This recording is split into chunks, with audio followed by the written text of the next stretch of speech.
and it's all improv. The shit be magic to us too. Like, we don't practice anything. We get on stage and we go.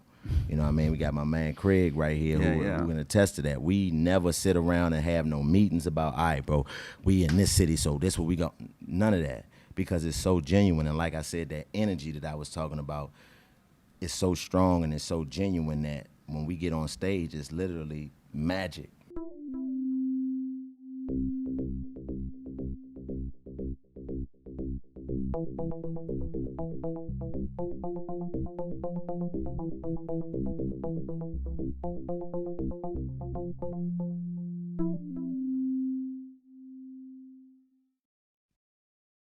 Hot breath.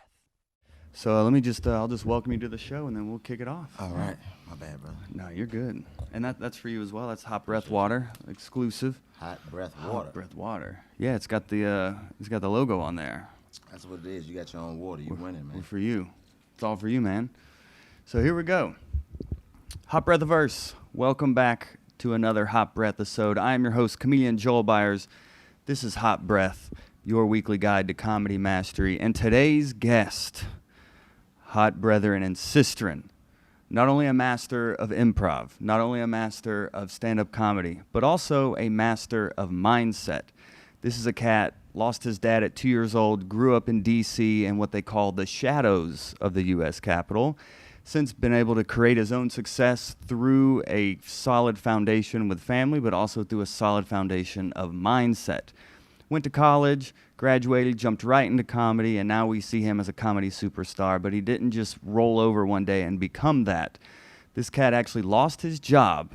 Then the next week actually books Wild 'N Out, but not after having to fly to a Wild 'N Out audition after selling his clothes at Plato's Closet to be able to buy the flight to get there. So this is going to be an example of if you put your mind to it, you can achieve it, but it's also putting in the work. So he has since Wild 'N Out, of course, since 85 South Show, and now Hot Breath Podcast. Listen, man, let me just say, whoever your research person is amazing. All right? All right. That's how you end up getting your own water. Yeah, yeah. You have good research people. You know what I mean? I need to get more white people working with me, man. Get all Yo, that this is good all information. me right now. Yeah. Exactly, and you're a white person, so that's what I'm saying.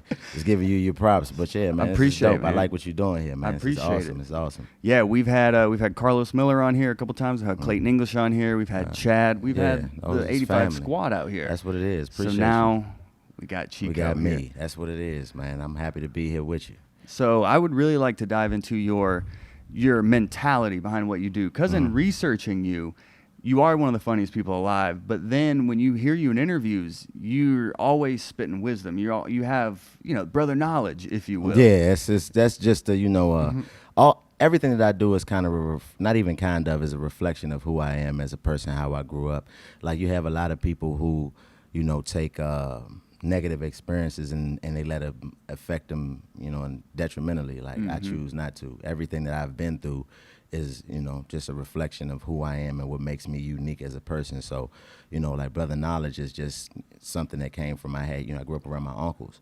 So I had two uncles that were actually in the Nation of Islam. So just that influence and seeing those guys as a young man and how serious they were about the things that they say. And as funny as the videos are, it's always a real message within them. And, most of the knowledge that I received from them always came that way, because me being a young man, they knew they couldn't give it to me in a manner in which I wouldn't be able to comprehend it. So they were able to give me, understanding through a level of me being able to comprehend the message that they had. So, it's just me kind of paying homage to one of those things that, help make me the person that I am when it comes to me being me. You know what I mean? And people are striving, and me personally as well, I'm not aiming for the middle with my stand-up or this podcast or anything. Right. So someone, and you're by no means at like the peak at all, and we both know that. We're just getting started. And that's what's amazing is you haven't even really been in the game that long in terms of this being a lifelong journey. Right. So what do you attribute to like such a quick rise? Like, is it the mindset? Is that the secret sauce? And I don't even really think it was a quick rise, to be honest with you, because in this game, a lot of people believe that your journey starts when they start caring about it. And that really doesn't work like that. Your journey starts when it starts. Once people start to pay attention to it, then that's when they kind of give you the credit for kind of starting the race. And that's respectable because that's the way things go. But for me, my journey started when I got on stage for the first time at the open mic night in Greensboro, North Carolina at the Comedy Zone. So from that point until me sitting here with you right now is all a reflection of the journey that I've been on and continue to walk. So, you know, I did my first 4 minutes in 2008. So I've been going ever since 2008. I just put a post up yesterday that, you know, said that we're just talking about my car used to break down. I had a Saturn Vue when I traded it in. It had 332,000 miles on it. I took it to trade it in, and the guy from the dealership came out and was like, look, man, you ain't got nobody you can bless with this, man, 'cause we ain't gonna be able to give you nothing for it, man. I'm sorry. So those are the things that people don't see. You know, me having to walk home from the repair shop 2 miles because my car broke down, and a pair of hard bottoms because I was leaving my Lion Brothers wedding.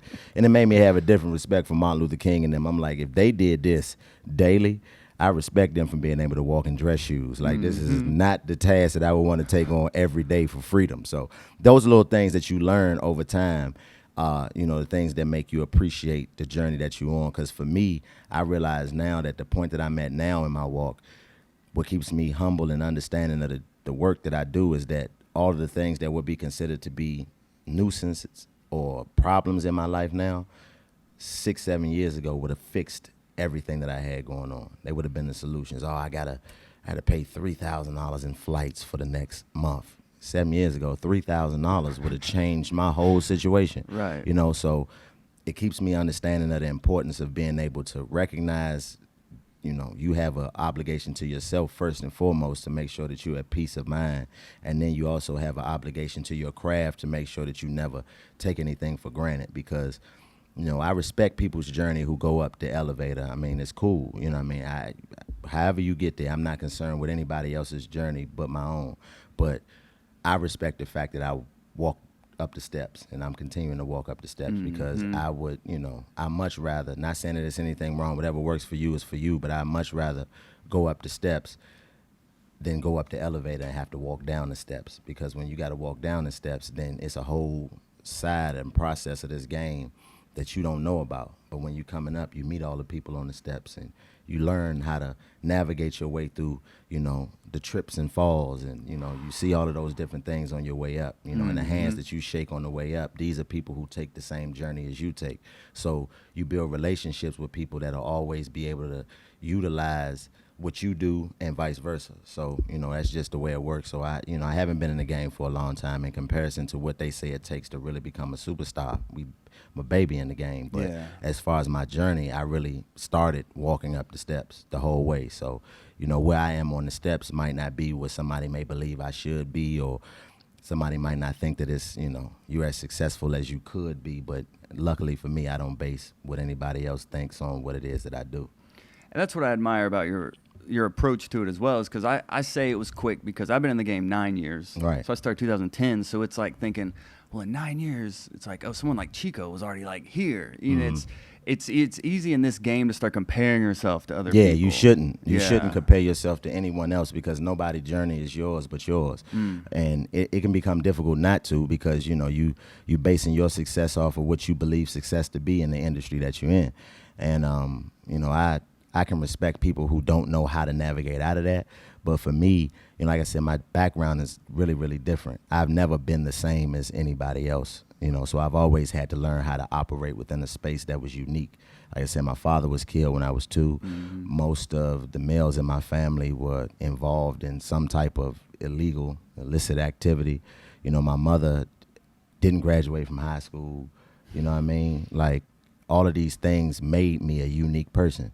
And I always had to embrace the fact that I was unique. Like sometimes when my friends would be outside playing football and basketball in the street, I would have to walk to the Safeway, the grocery store, with a cart and get all the groceries for the house and walk past all my friends playing outside, which I had to learn how to embrace because I didn't have a choice. So you have a choice in life when you have to do things that you can't control. Like, we all have responsibilities that you don't have any option as to whether or not you have to complete. You got to pay your bills, you got to drink water, you got to bust nuts, shit like that. You know what I mean? So it's like those are the things that you have no control over.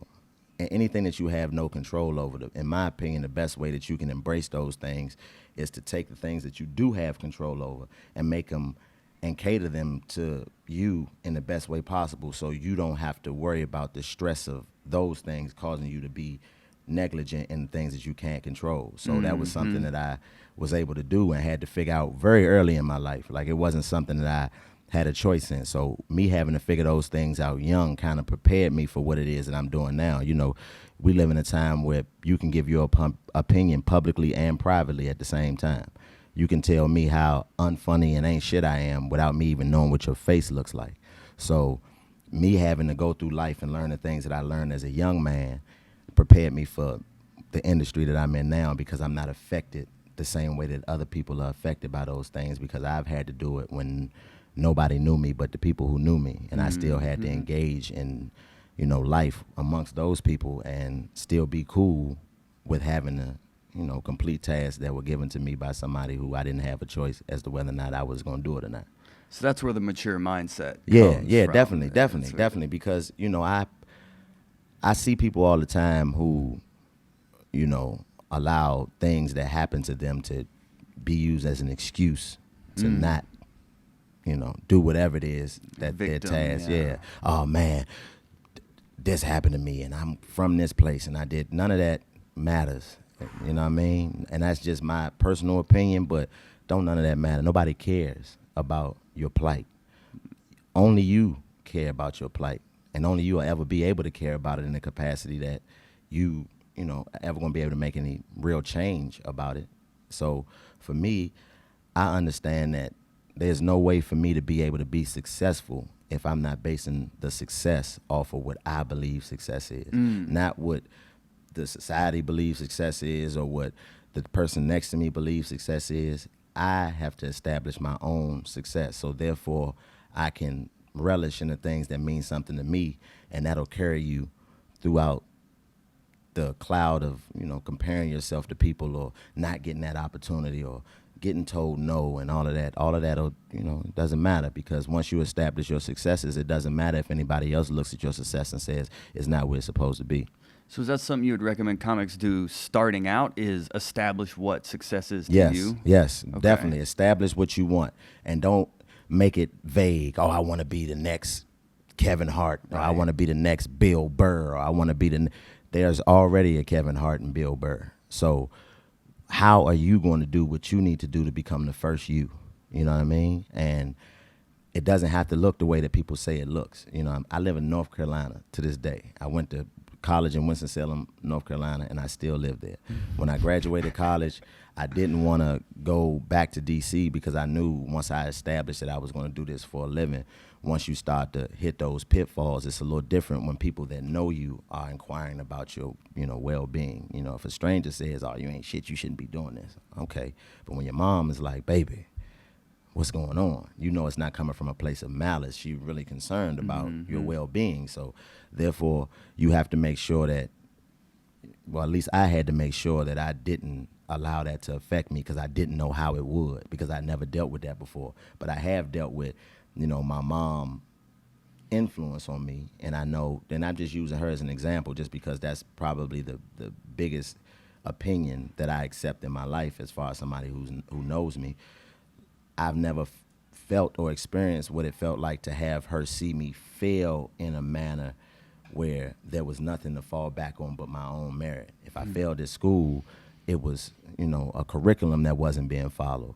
If I failed at sports, it was a curriculum that wasn't being followed. When it comes to making your dreams come true, there is no curriculum. You know what I mean? There is no blueprint. So you have to create it. I'm creating the blueprint for me and my family name, you know. So I didn't know how I would deal with my mom seeing me, you know, catch them L's that you catch doing this as a, you know, career, and looking and like, you know, baby, you don't have to go through this. You good enough to do anything, do something else.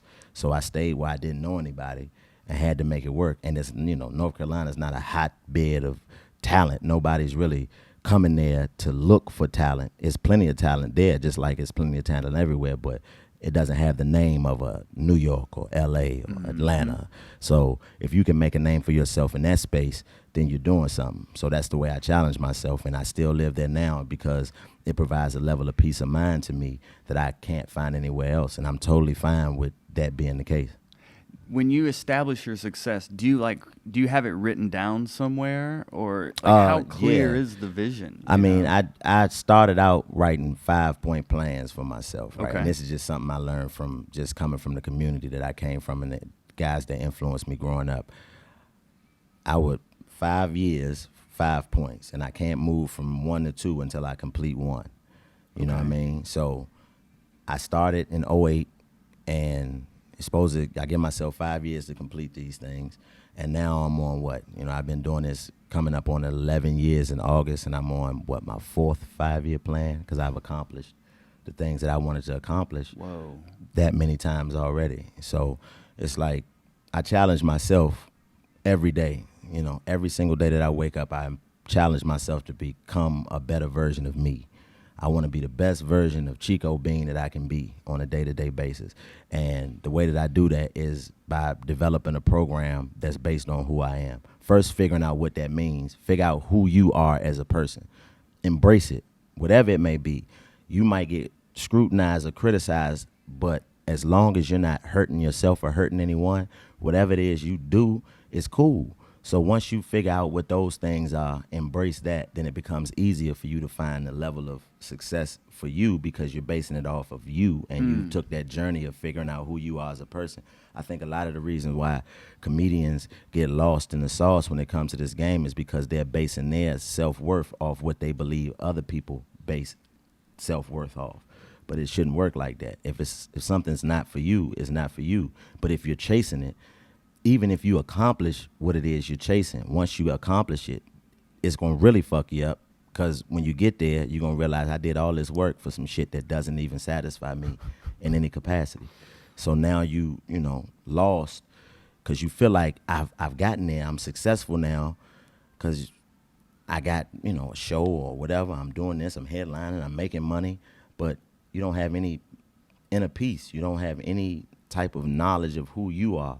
So now that you've accomplished this goal, whatever your goals may be, if you're not basing it off who you are, when you get to that point, you're going to realize I done wasted however many years of my life chasing a goal that wasn't even my goal to accomplish. You know what I mean? And it seems the environment's very important, and surrounding yourself with people.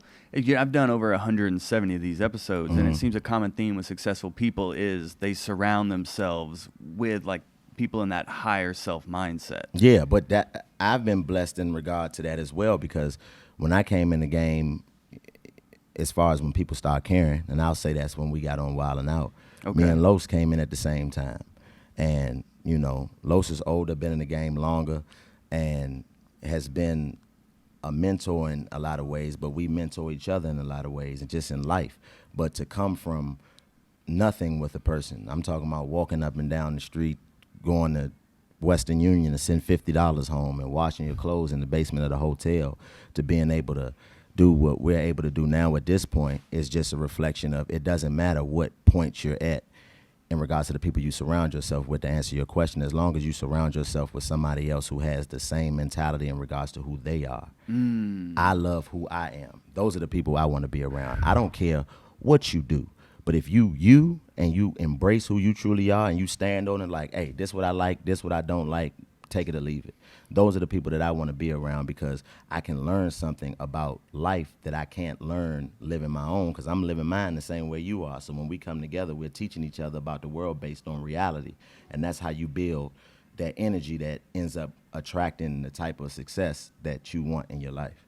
And to finding yourself sounds like, I just find myself. Do you it's a write journey. down? It's a journey, where I came from. Yeah, it's a journey. It's a journey. Like I've been through a lot of things in my life. A whole lot of things that most people, wouldn't be able to handle. I've seen those things that you see in movies and stories. I've really witnessed and lived through those type of things. So life is different for me. One of the first things I had to learn how to deal with in life is death, because my father got killed when I was 2 years old. So once I came into understanding of who I was, that's the first thing that I had to recognize and acknowledge, that the person that is supposed to be here is not here and never will be.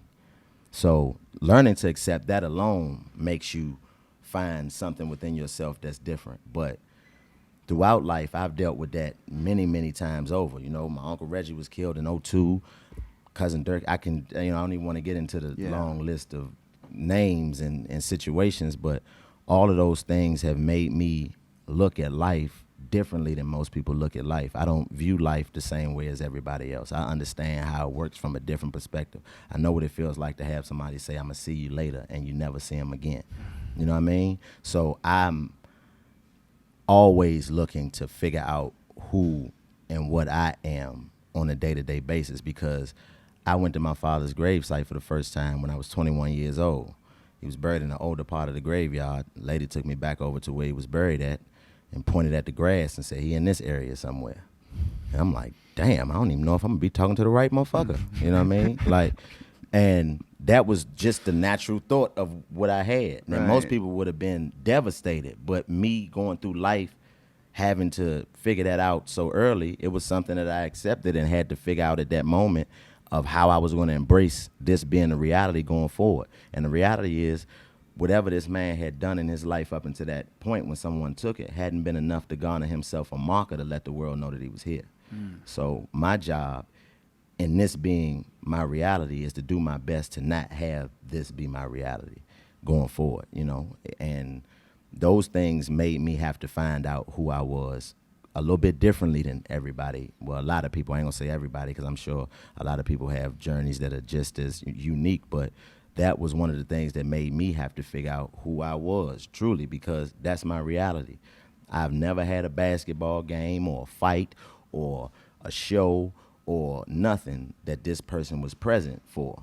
And when I went to go be present to where the remains that he left here were, there was no way of me even finding out where that was.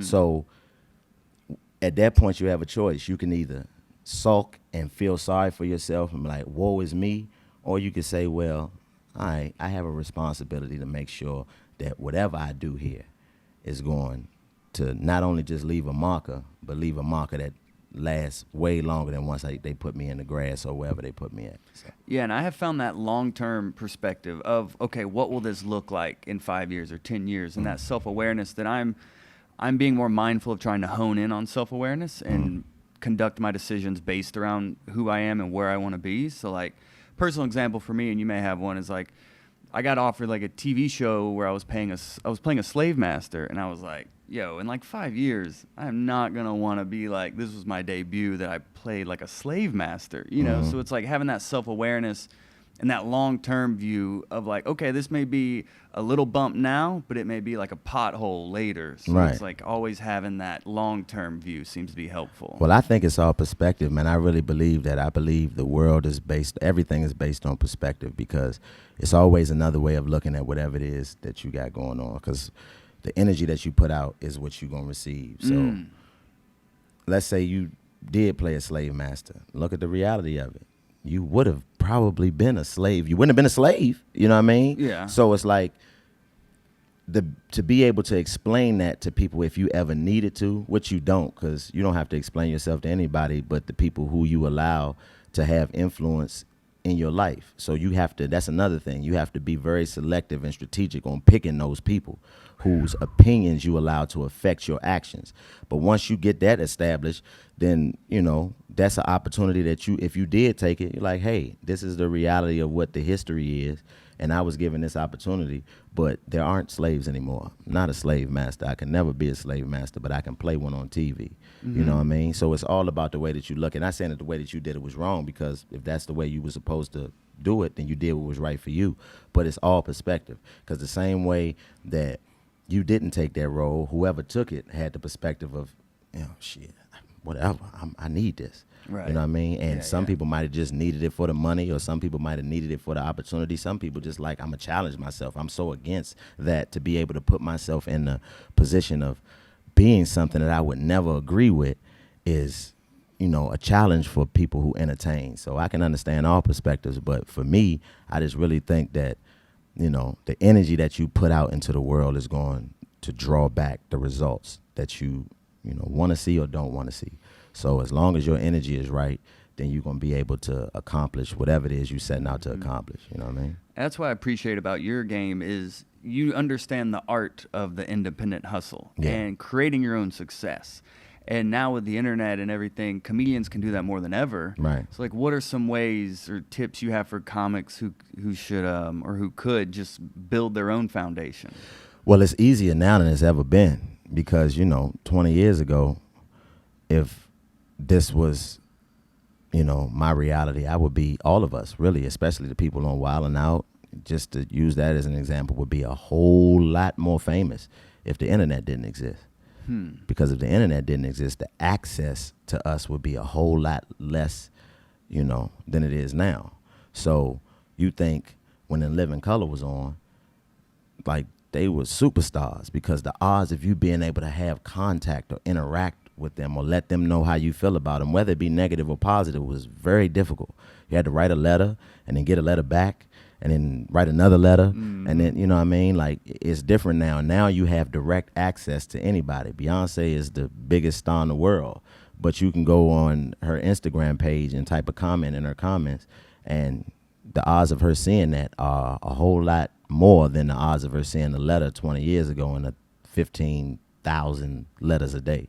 So just utilize that aspect, and whatever it is you want to do, I don't care what it is. If you want to be a comedian, if you just want to be an Instagram entertainer, start.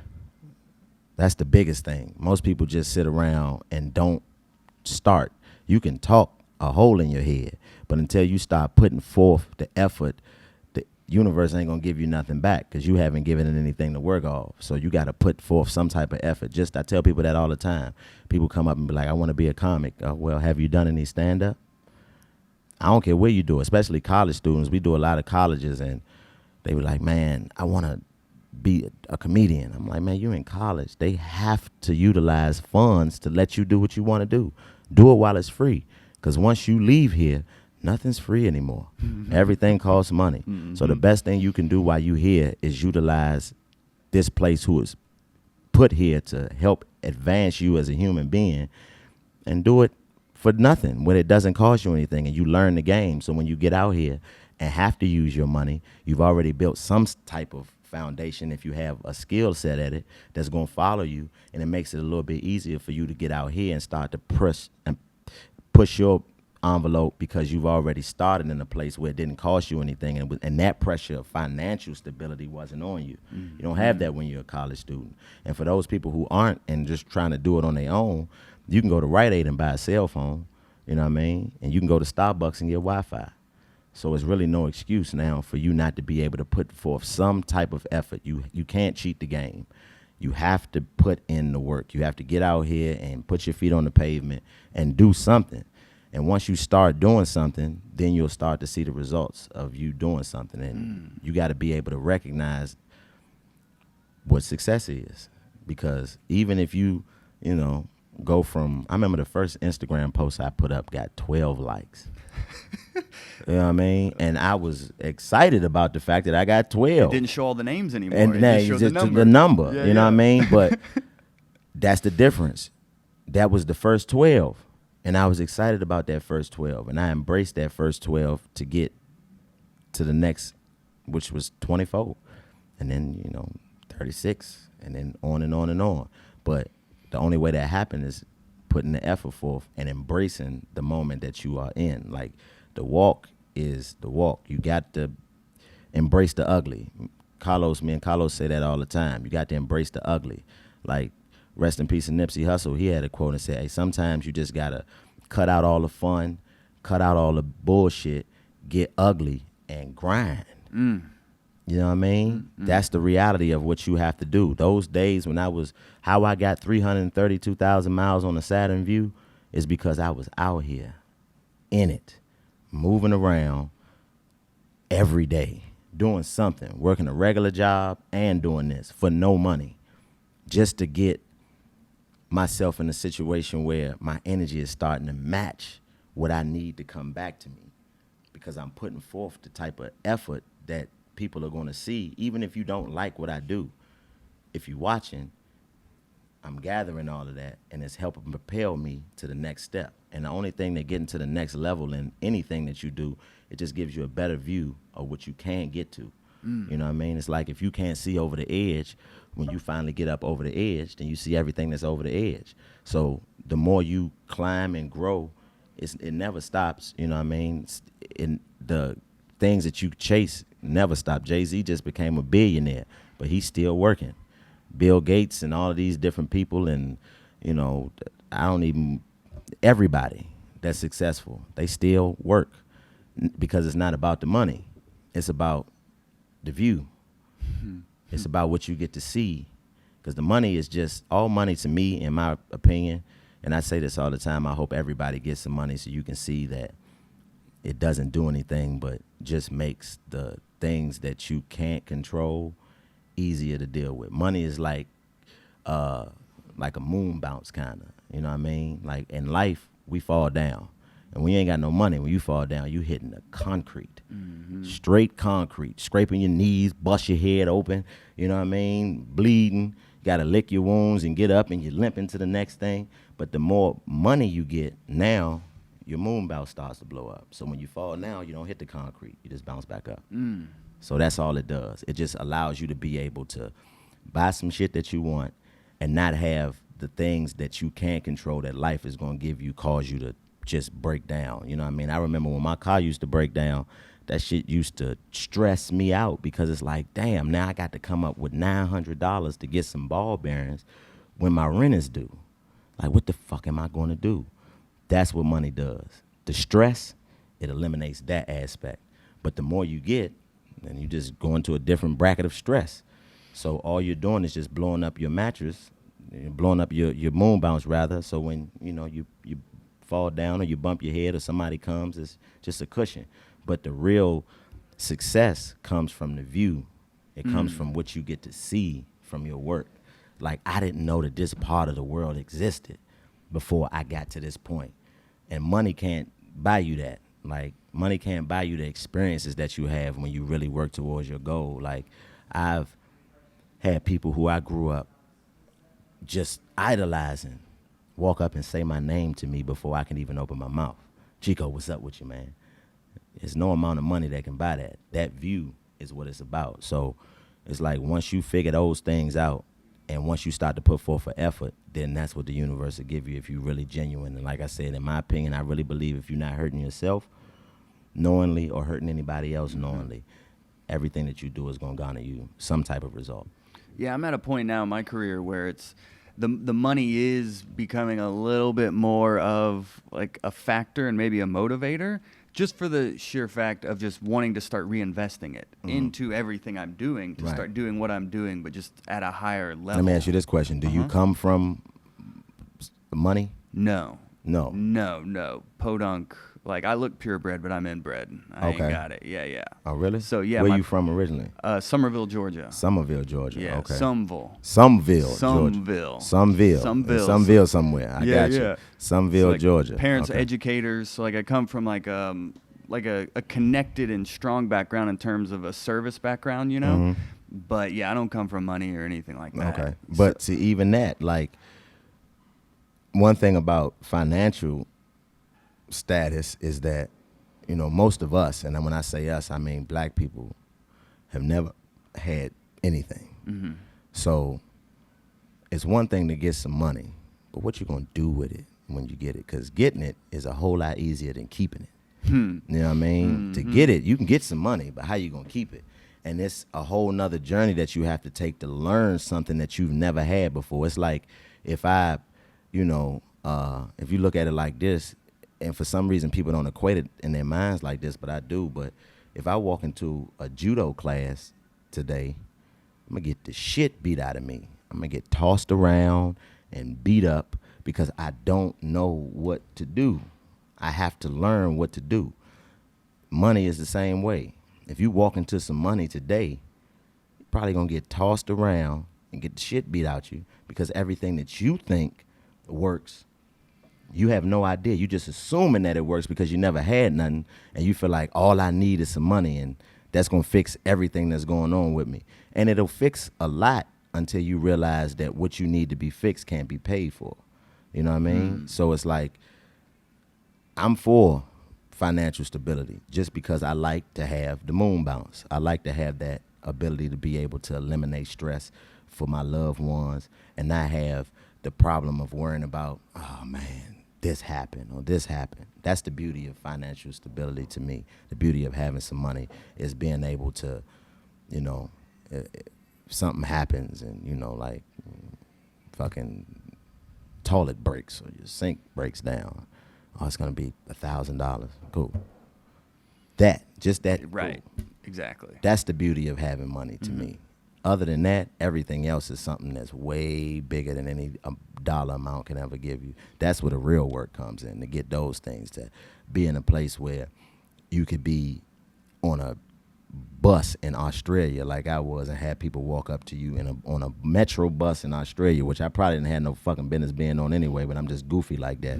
Walk up and show you a video on their phone of them watching you do the work that you do. Jeez. It's amazing. And I'm in Australia being paid to be there to shoot a pilot for a show that never came out.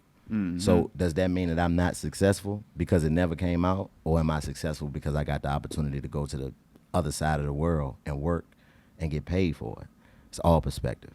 It's all on how you look at it. When you're scrapping together, how important is saving versus reinvesting in like what you're doing? You got to invest in yourself. You got to spend money on, you know, whatever it is you do. But it's levels to that. It's different elements to that. Like, I have been a person who has been in the fashion my whole life just because I grew up in a house with a lot of people who were fly. And that's just something that I picked up on. And that's an investment into me because I'm a performer. Clean and neat. That's what my auntie used to tell me. You can accomplish anything in this world as long as you clean and neat. As long as when somebody sees you, they look like you can start a conversation with anyone. And if what you have on and what you look like is natural for you, like I just got on a black sweat top and some black shorts, but it's genuine. I'm comfortable. So when I walk up and shake your hand, you're not looking at me as a threat because my energy matches. It's clean and neat. And so you can establish whatever you want to establish based on that. Now, that's an investment into what I do. But whatever it is you got going on, you know, you got your own camera, your own microphones, goddamn, you know what I mean? All of that is an investment into yourself. And saving it's important, but everybody always say you should save for a rainy day, and you know the rainy days, and that's cool. But what are you gonna do if you got the money and the rain comes and it doesn't help? You're gonna lose it all because you're gonna think you got to spend it. Oh, I must not be spending enough, or I must not be saving enough to feel comfortable. You can't put your, in my opinion, you can't put your interest in just having financial success. Because as important as financial success is, especially in America, you got to have some type of peace of mind to go with that. So, you know, save some money in order to invest in yourself. But once you invest in yourself, then, you know, you'll stop thinking about it. Like, the thing that I think getting into certain circles does, it lets you realize that the conversation is no longer about money. When I was broke, all we talked about was getting some money. Now that I'm not broke anymore, we rarely have conversations amongst the people that I'm around about money because it's not even anything to talk about. But it takes you to get something to learn that. I'm not saying, you know, listen to this and just think that I'm saying you don't need money. You need some money. I hope you get some so you can learn how to use that within yourself. But once you start to make it for real and make some money, then you realize that it's really not something that people discuss when they don't have to. So the quicker you get out of letting that be the motivating factor for whatever it is you do, then the quicker you'll see that, you know, it's going to come to you. Yeah, and you've been around, I mean, you know, Diddy and like Steve Harvey and all like the 1% of 1% of people on this planet. Right. The high end of the high end. Yo. Right. So Right. it's like, what have you learned? You've seen that world. It's like, what have you learned being in that environment that maybe you could share with listeners? I'm a big energy person. Mm-hmm. I believe in. I'm not a religious person. You know what I mean? I don't. Believe in. I believe there's a God, but I don't believe in the religious aspects. Believe in the glow. I if you believe will. it. Yes, right. Now that's my favorite movie, the Last Dragon. I got a painting of Bruce Leroy hanging over my bed, but the glow, and that's another person that I would love to meet, Barry Gordy, because just to shake his hand and thank him for giving the game that he gave in that movie. But I believe in energy. Kind of, let's just use that as an example, the glow. Like, the point of that movie was to let you know that it's already in you. You are the master. You already been the master, but you just had to, the whole movie was him figuring out who he was and the journey that he had to go through to get that. And at the end of the movie, when Show Enough was beating the shit out of him and putting his head in the water, and he lifted him up and said, "Who's the master?" And he looked at him and said, "I am." He went through all of the different lessons that he had learned to get to the point of having the glow. But the glow to me is just what projects out of you. And the more you become accepting of the fact that you got it, the bigger it gets. Okay. So for me, what I learned the most about being around guys like Diddy and Steve Harvey and Nick Cannon and all of these different type of people is that I have the type of glow that is comparable to those guys. My energy fits into a space where giants live. You know what I mean? And I'm not there in regards to the status aspect of it, but my energy is enough to fit into a space where all of this exists. Mm-hmm. So it's like, that's what I felt about walking into a room and seeing somebody who is like, whoa, you know what I mean? And on the video, if you watch it, Diddy walked up to me and was like, "Chico, what's going on, man? You changed your diet?" I was like, whoa, not only does this motherfucker know me, he know me well enough to know what I used to look like. Yeah. You know, that right there that's the energy to me. Mm-hmm. It's just being able to know that. Because we all got big balls of energy that's in front of us. And you ever walk into a room and somebody it's like, it's two type of people. It's people that walk into a room and change the energy, and there's people who walk out of a room and change the energy. So you can be one of the two people. You can be one of the people who walk into a room and the room brightens up, or you can be one of the people who leave out of a room and it brightens up.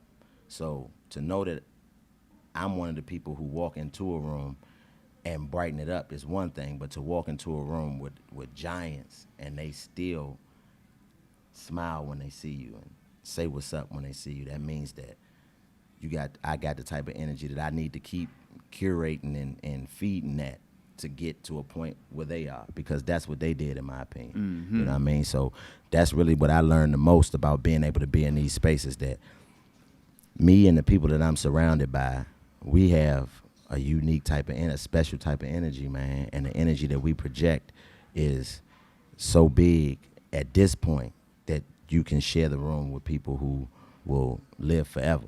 You know what I mean? That's what is so mind-blowing about this 85 South. I don't even know you call it a show. It's like a movement. It's like a revolution. Like, the impact that 85 South is making, not just on the comedy game, but like entertainment. It's like unfounded what you guys are achieving. And I've talked to Chad, the producer, and Carlos and Clayton. But like, what is your take on 85 South and why it is having the impact that it has? One, because it's genuine. This is a genuine relationship that we have. Like, Fly came in, 2 seasons after we came in, but he fit right in. And just when we communicated with each other, it was just always genuine. So that's the basis of it. Okay. But one of the major things that I think it is, we're in a hotel lobby right now. We are in a hotel lobby. This is the mud. This is the come up. This is all the way. We're in a hotel lobby, and they excited. You know, you guys went from like the studios to the trap to this. And that's the thing. Like, the only way that can happen is just if it's genuine. You have to be excited about going to do whatever it is you're going to do. Yeah. And one of the major things I think that makes what we do a little different is that we all hold our own in our own right. I got shows in Atlanta this weekend. DC was in Pittsburgh last week. I mean, yesterday. Carlos is in Cincinnati, Ohio, headlining the Funny Bone all weekend. So we all do what we do individually, but we come together and get on stage together. You know, Kings of Comedy is a legendary movie, but could you imagine if we got to see DL, you know what I mean, Sid, Bernie, and Steve come out together and talk shit together? That's a whole nother movie. Right. You know, so I think that's really what gives people the different feel. You've never seen it done that way before. And it's all improv. The shit be magic to us too. Like, we don't practice anything. We get on stage and we go. You know what I mean? We got my man Craig right here who can attest to that. We never sit around and have no meetings about, all right, bro, we in this city, so this what we got. None of that, because it's so genuine. And like I said, that energy that I was talking about is so strong and it's so genuine that when we get on stage, it's literally magic. So I think that most people can see that.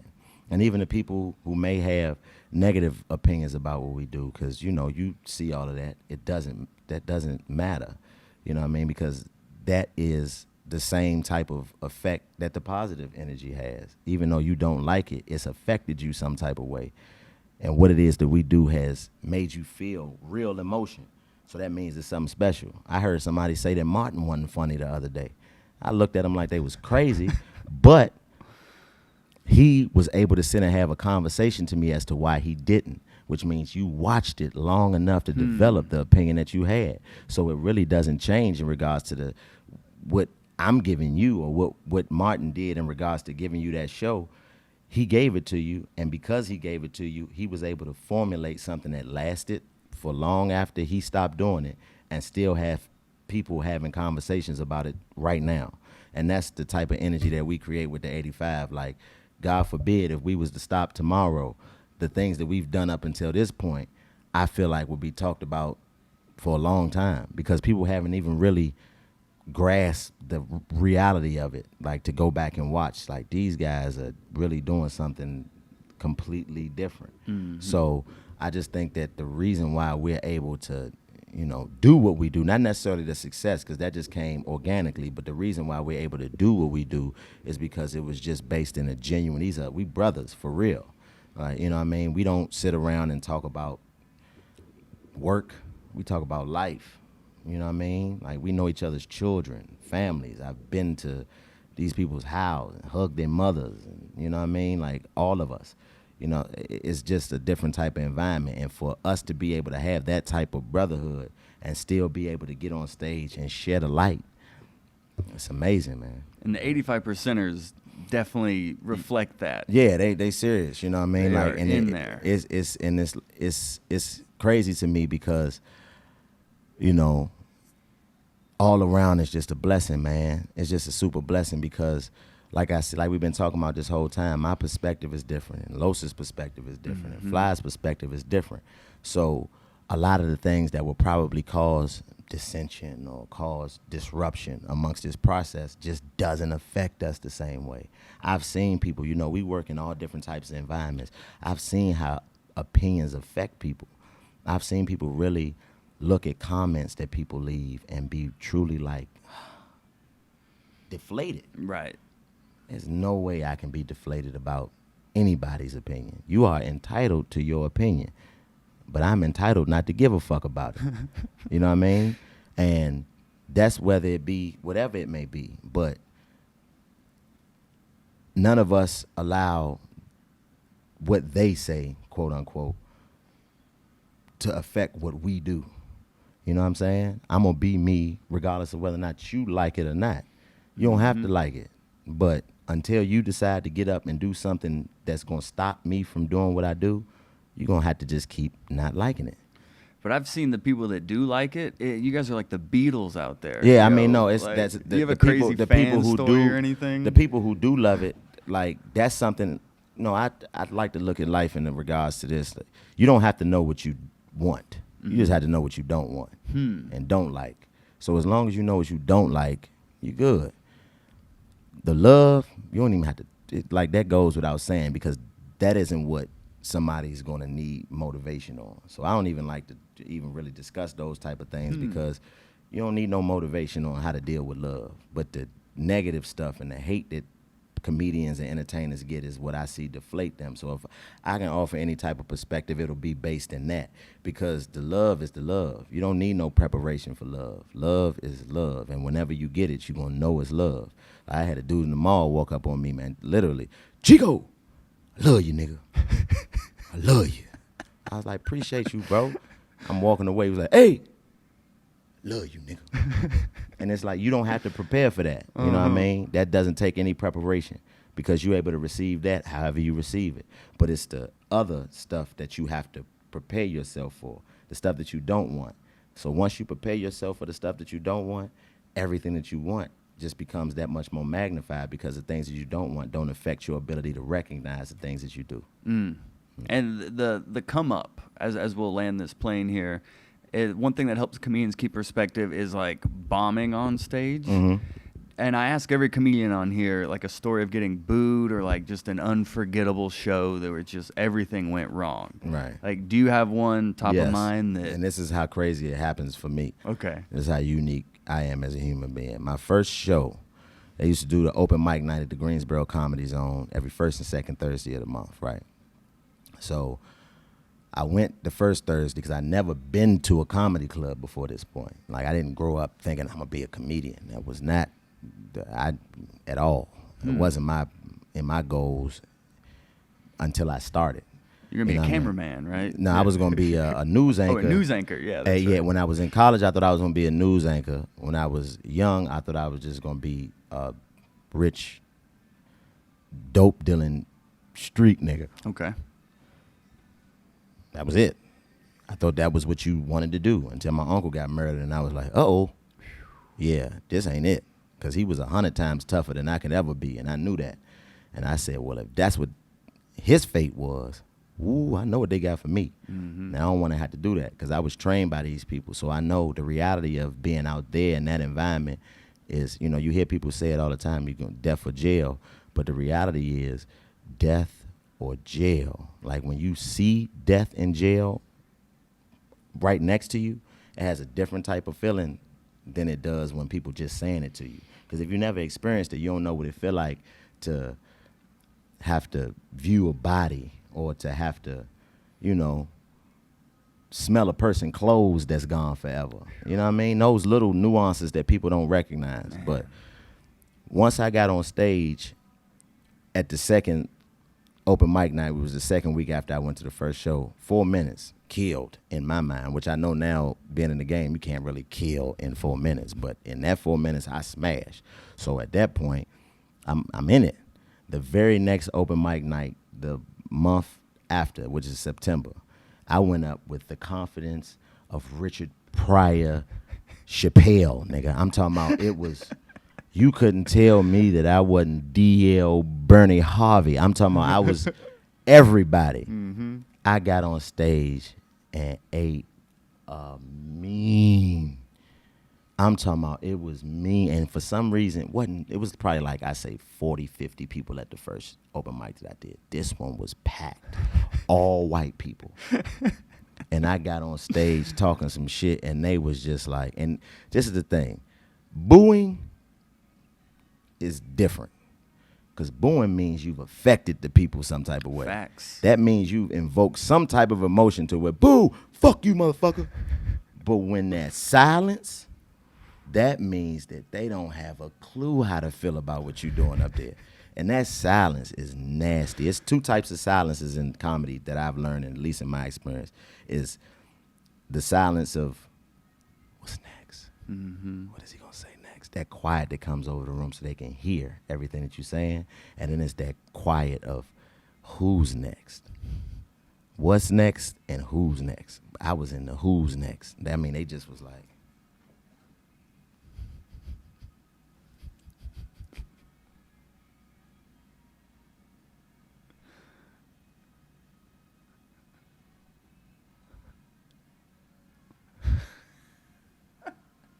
and that was one of the biggest lessons that I've ever learned. But luckily for me, that wasn't the first time that happened to me. I'm in a fraternity.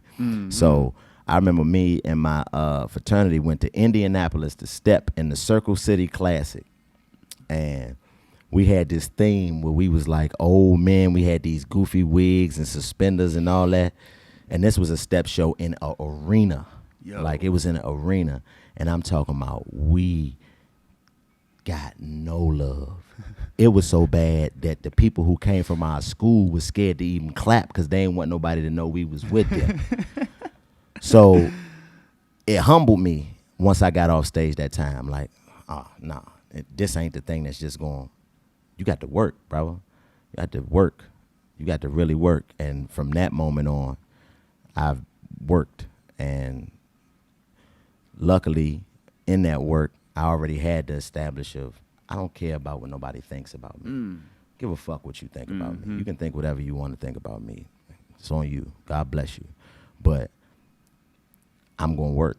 And even if you don't appreciate what I do or don't like what I do, you're going to have to respect the fact that he doing it. And that's the part that has always kept me in my own pocket, you know what I mean? And being able to be comfortable on stage and being honest on stage, because I don't care about what you think about the things that I love. You know what I mean? I know the people who love me unconditionally. And I make sure that I do everything in my power to make sure that it stays that way.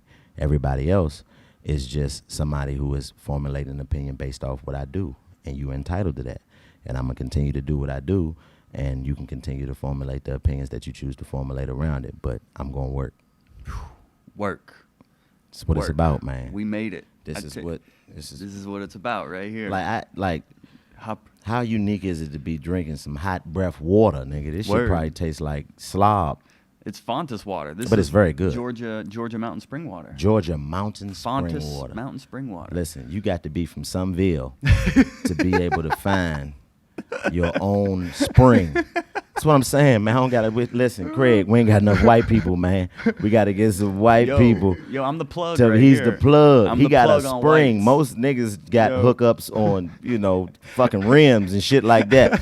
He got a hookup on a spring. Hey, man, come on down to Someville. We got a spring that you can go down there and bottle you some water up. I got water and whites, so whatever y'all need. That's what it is. Hey, man, we with you, man. I appreciate it. This is cool, dude, man. I appreciate you for having me on here. I appreciate you being on here, man. And we've been chipping away at the 85 South gang. We've just got DC left. Oh yeah, so that's gonna be a good one, man.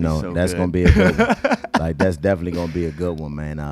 But these type of conversations are necessary, and if I can be any motivation to anyone who's out here trying to pursue this as a career or pursue this as a dream, my biggest advice would be block out the bullshit, man. Whatever you consider the bullshit to be, block it out. Figure out how you can block it out. And then once you block it out, start walking and keep on walking. Well, I mean, based on our conversation, would you mind looking into the camera and tell people who you are and why they should listen to Hot Breath Podcast? My name is Chico Bean, and the reason why you should listen to Hot Breath Podcast is because this motherfucker got his own water, all right? Remember how Prince Hakeem had his own money? He got his own water, and he dressed like a real estate lawyer. Not a real estate agent. He's a real estate lawyer because he both. You can call him to get a house, and if your back got broken in a car accident. That's why you should watch Hot Breath Podcast, because it's unique. This dude doesn't fit any mold of what somebody's supposed to look like, which is the reason why he can bring you all different type of content, because he's not set in any type of way. He's set in work, and that's what it's about. So make sure you support. And God damn it, Hot breath water. Don't make your breath hot, because it's from a natural spring in Someville that only he can get to. So that's it, Hot Breath the Verse. You've heard it from the man himself, Chico Bean. If you enjoyed this Hot Breath-isode, reach out to him directly on social media. Let him know how helpful this episode was. At the end of the day, determine what success is to you, and then start. Yep. Put in the work. So we appreciate your support here on Hot Breath. If you love us, if you like us, you want to support us, hotbreathpodcast.com is the website. All social media, Hot Breath Pod. joel-byars-comedy.com. Long story short, we're on YouTube as well if you want to see this man live and in living color. But this is a milestone in this show for sure. I have no doubt. Thank you so much for being on here, Chico. I appreciate you, man. Thanks for the opportunity, brother. We made it. You. Woo. All right. Hot Breath.